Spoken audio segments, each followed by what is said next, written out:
Kumusta mga fur parents? Naghahanap ka ba ng mga quality na daily supply o needs ng mga fur babies nyo? Kami nang bahala sa inyo dahil nandito na ang Daddy's Pet para sa mga fur babies nyo. Ang pinaka-quality at pinaka-affordable pet supplies and services in town.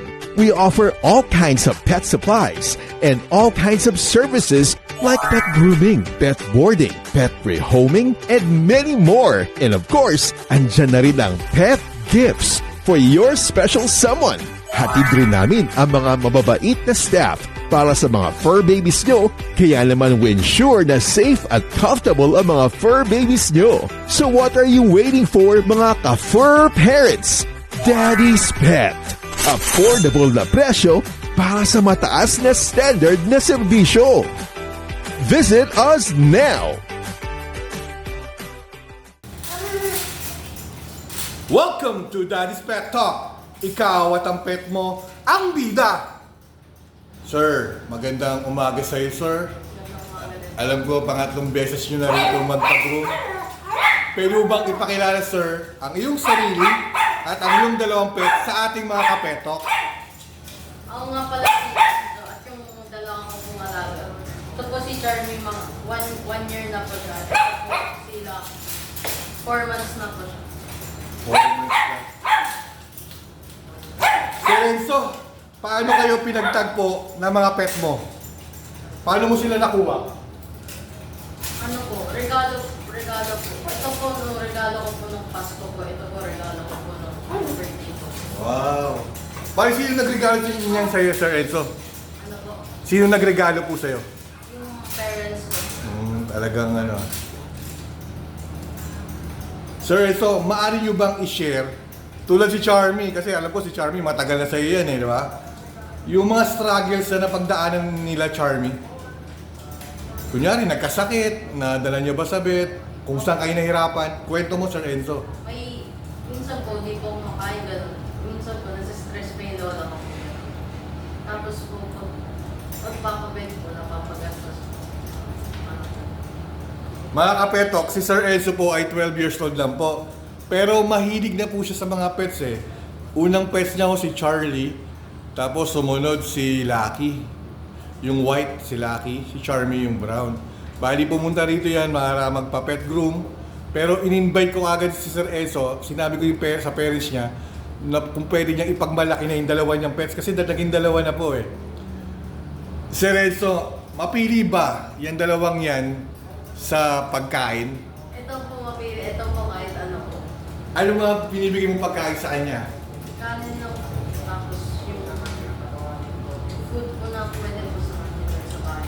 Eh kay Lucky, anong binigay mo? Parang ganun din po. Kasi si Lucky di mapili, no?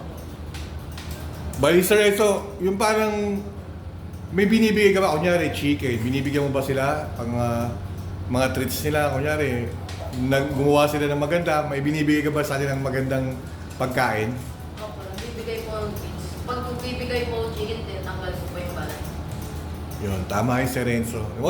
Si Sir Enzo, maaga pa lang na yung sense of responsibility na nangyayari ngayon, bata pa lang siya, inanon nyo na kagad sa mga pets niya eh. Kaya paglaki nito ni Sir Enzo, kumbaga magiging ulirang pamilya to eh. Ulirang ama, ulirang anak. Kasi ngayon pa lang, naibibigay niya na yung pag-aalaga at pag-aaruga sa kanya mga pets. Kaya bata to si Sir Enzo, talagang nasundan ko kasi si Sir Enzo eh. Pangatlong groom na nito eh. Eto Sir Enzo, alam ko bata ka pa rito. Paano naman binabudget yung pera pagdating sa pangangailangan ng mga pagkain ng mga pets mo, sir? Hindi ko po alam, yung tatay ko po bumibili. Talagang bumibili siya eh, no? Kasi sir, una, pinapet boarding nyo rito si Charmy, di ba? Umuwi kayo yun. Sa province ba kayo umuwi yun? Sa probinsya ba kayo na umuwi yun? Opo. Sir Enzo, ito.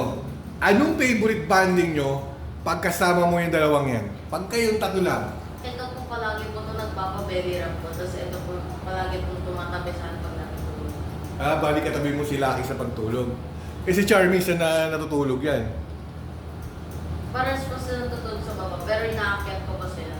Tapos nagpapalambing po sila. Sweet naman ni Sir Enzo. Sir, kapag may lakad ang pamilya nyo, sinasama mo nyo ba yan? Halimbawa, resort, sa beach, sa province, out of town, sinasama nyo ba yung dalawang yan? Opo, madalas po. Sa mga naisasama sila ngayon?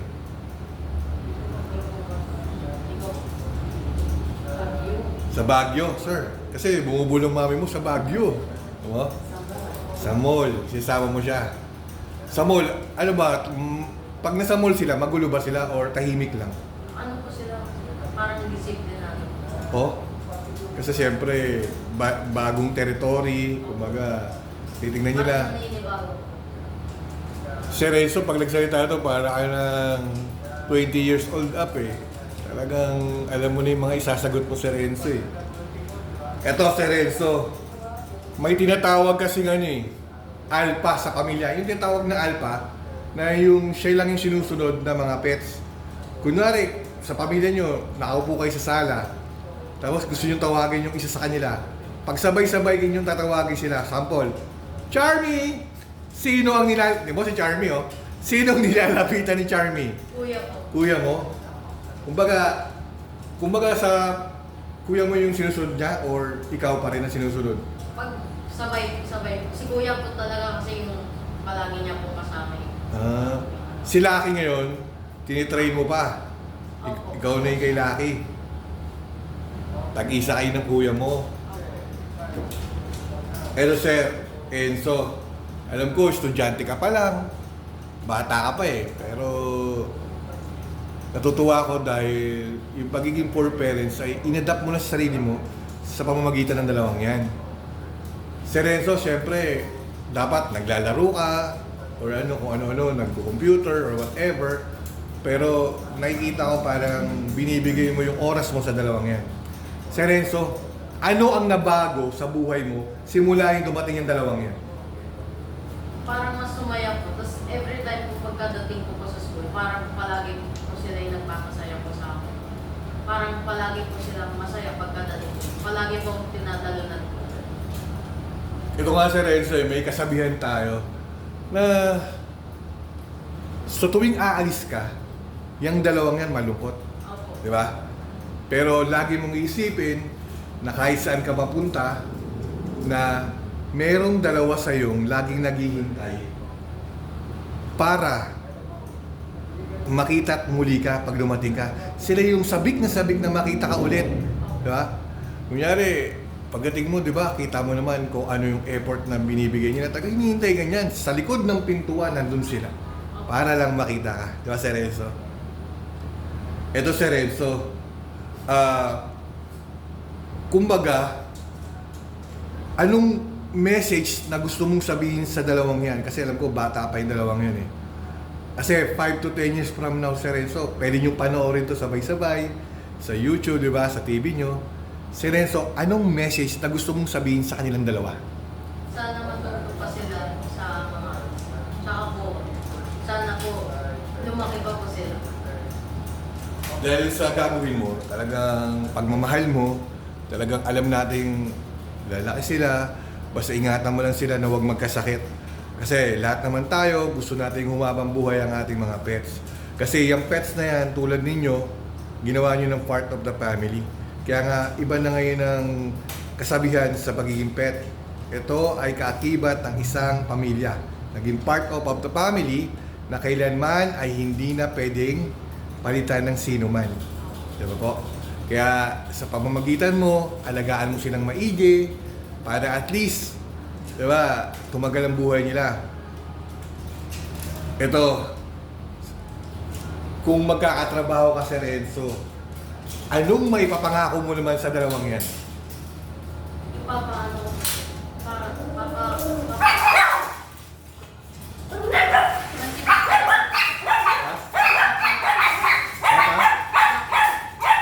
Yun, tama yun Sir Renzo.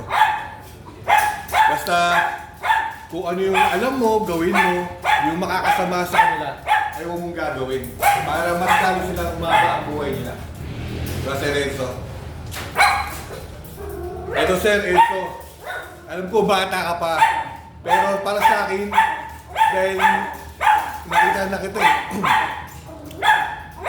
Ano naman mai-advise mo sa mga poor parents or tulad ng kabataan na edad 12 years old pababa na may advice mo sa kanila para sa gusto mag first timer na mag-alaga ng mga pets? Anong gusto mong sabihin sa ating mga kapeto? Maging mabait lang po kayo sa kanila. Tapos po pag ginitable po sila, kabayan nila po. Kasi baka po makagat po kayo.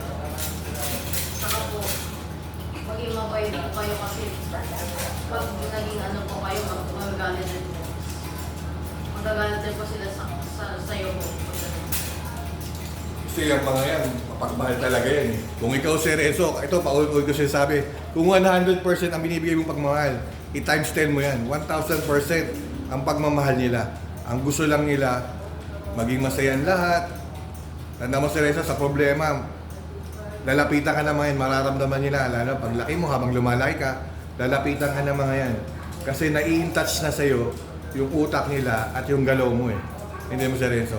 Pag laki mo, mararamdaman mo yan na handyan lagi sila para sa'yo.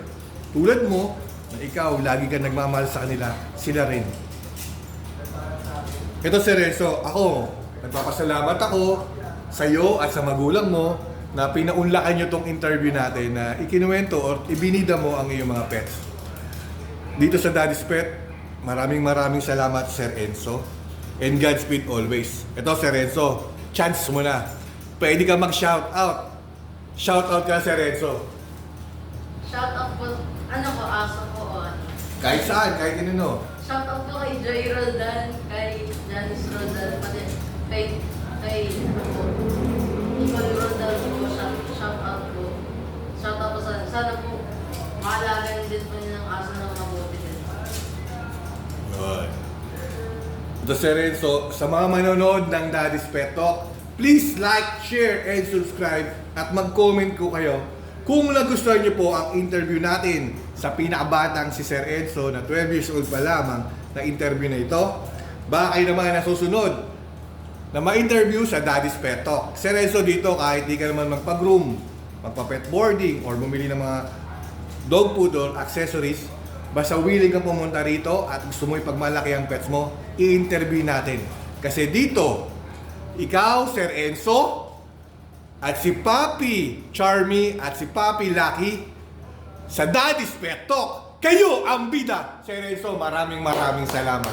Sir, thank you po, Sir Enzo. Thank you din.